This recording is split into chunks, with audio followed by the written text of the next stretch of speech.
Assalamualaikum warahmatullahi wabarakatuh. Saya Idlopi. Pada video kali ini saya akan membahas tentang DNS server atau domain name server. Jadi domain name server atau DNS adalah sebuah sistem yang menghubungkan URL atau Uniform Resource Locator dengan Internet Protocol Address atau sering disebut IP address. Normalnya saat kita mengakses sebuah internet, kita sebenarnya perlu memasukkan sebuah IP address ke dalam address bar untuk mengunjungi sebuah website.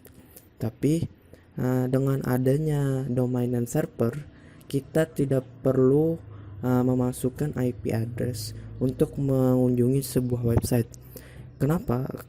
Karena domain name server seperti yang tadi adalah mengubah bentuk IP address menjadi URL. Jadi kita lebih mudah untuk mengingat dan memasukkannya di address bar. Contohnya saat kita akan mengunjungi atau membuka situs pencarian google.com, maka kita hanya perlu menuliskan www.google.com atau sekedar google.com. Sedangkan jika DNS tidak ada, maka kita harus menuliskan IP dari google.com di address bar kita. Yaitu IP address dari google.com adalah 172.217.0.142. Dalam hal ini itu akan memakan waktu sedikit lebih lama dan agak sedikit lebih sulit untuk diingat. Nah, dari yang saya sebutkan itu sebenarnya ada 3 fungsi utama dalam DNS yang akan bekerja secara otomatis, yaitu yang pertama meminta informasi IP address dari sebuah website berdasarkan nama domain. Kemudian yang kedua meminta informasi URL dari sebuah website berdasarkan IP address yang dimasukkan. Itu sebenarnya adalah kebalikan dari nomor 1. Kemudian yang ketiga adalah mencari server yang tepat untuk mengirimkan email atau bisa berinteraksi atau bisa mengakses sebuah website tersebut. Kemudian apa saja kelebihan dari DNS? Kelebihan dari DNS yang pertama lebih mudah untuk berinternet seperti yang saya sampaikan tadi. Dengan adanya DNS kita tidak perlu mengetikkan alamat IP ke dalam address bar kita untuk mengunjungi sebuah website. Ini akan lebih memudahkan dan tidak membuang waktu yang lebih lama. Kemudian fungsi DNS yang kedua yaitu lebih konsisten dalam penggunaan. Kita bisa menggunakan DNS yang sama meskipun IP address dari sebuah website telah berubah, sehingga kita tetap memiliki akses ke dalam sebuah website tersebut walaupun IP address tersebut telah berubah. Kemudian fungsi yang ketiga lebih mudah dikonfigurasi. Saat terjadi kendala pada IP address yang kita gunakan, kita bisa mengganti IP yang berbeda dengan mudah. Kita cukup melakukan update dan mencocokkan data dalam antara DNS dan IP address tanpa harus mengubah cara kita masuk ke dalam website tersebut. Jika terjadi masalah dalam sebuah website dan website tersebut tidak ada DNS, maka untuk mengunjunginya kita juga harus mengubah IP address di address bar kita saat kita ingin mengunjunginya. Kemudian fungsi yang berikutnya adalah lebih aman. Ketika menggunakan domain name server, semua aktivitas data akan melalui server DNS yang akan terjaga keamanannya. Sistem tersebut akan mencegah upaya dari hacking atau peretasan yang tidak tahu dari pihak-pihak yang tidak bertanggung jawab. Kemudian bagaimana DNS tersebut bekerja? Dalam tahapannya dimulai dari DNS query atau lebih ringannya dan adalah mencari atau meminta informasi terkait IP address dari URL yang kita masukkan di address bar untuk mengunjungi sebuah website. Kemudian dari DNS query akan dilanjutkan oleh DNS server untuk mencari informasi di file host. Namun jika informasi tidak ditemukan di file host, maka DNS server akan mencari dari bekas-bekas atau sisa-sisa dari sisa-sisa informasi atau rekaman informasi dari sebuah sistem atau sering disebut cache. Kemudian setelah dilakukan dari DNS server, maka akan menuju ke DNS recursive atau DNS recursive resolver.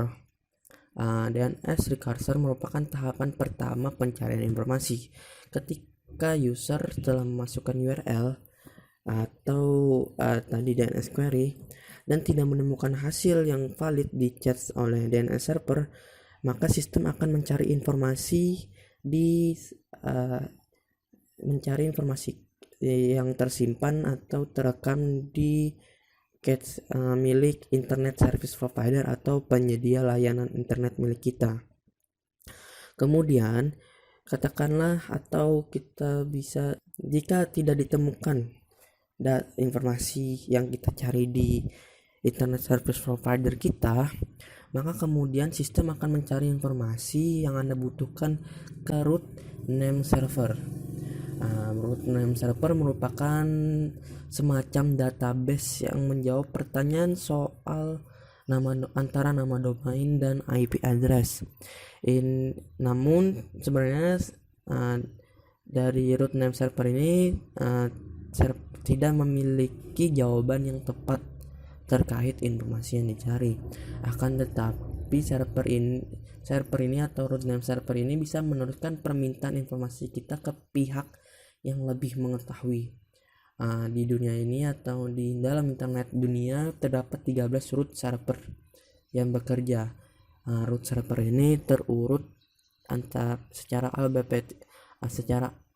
alfabetis dari A sampai M. Dan root name server ini root server dikelola dari berbagai organisasi seperti Internet System Consortium, VeriSign, ICANN, kemudian the University of Maryland, kemudian US Army Research Lab. Dan setelah itu dari root name server, sistem akan membaca jenis informasi yang dicari dari top level domain atau TLD. Apa itu TLD? TLD sebenarnya kita sering melihat TLD atau kita sering menjumpainya, namun bahasa atau kita lebih mengenalnya dengan kita lebih tahu dengan seperti .com, .org, .edu, .id, .qr untuk .id untuk Indonesia, .au untuk Australia dan sebagainya. Nah, dari TLD tersebut memiliki server yang spesifik. Dengan membaca informasi ini, sistem bisa meneruskan pencarian informasi ke server yang benar-benar memiliki data atau data yang kita sedang cari. Kemudian setelah menemukan clue dari informasi di mana server yang ada sesuai data yang kita inginkan, kemudian akan ditindaklanjuti oleh authoritative name server. Jenis server ini memiliki semua informasi lengkap terkait situs web yang dituju. Ketika informasi yang diminta sesuai dengan hasil, maka browser akan menampilkan situs web atau halaman yang kita minta di awal. Tentu cara ini memiliki masa waktu tertentu. Proses pencarian ini akan berlangsung berulang-ulang agar memastikan informasi yang ditampilkan itu up to date. Namun, tentu saja beberapa informasi akan disimpan dalam bentuk cache di device atau perangkat kita untuk berjaga-jaga agar apabila proses query berjalan cepat. Nah, itulah langkah-langkah dari DNS server. Teman-teman bisa menonton video saya sebelumnya terkait konfigurasi beberapa paket di Debian. Nah, di situ ada cara bagaimana menginstal paket domain name server atau di Debian menggunakan bin 9. Nah, teman-teman bisa nonton di video sebelumnya. Terima kasih, dan semoga apabila video ini bermanfaat silakan di-share. Terima kasih. Wassalamualaikum warahmatullahi wabarakatuh.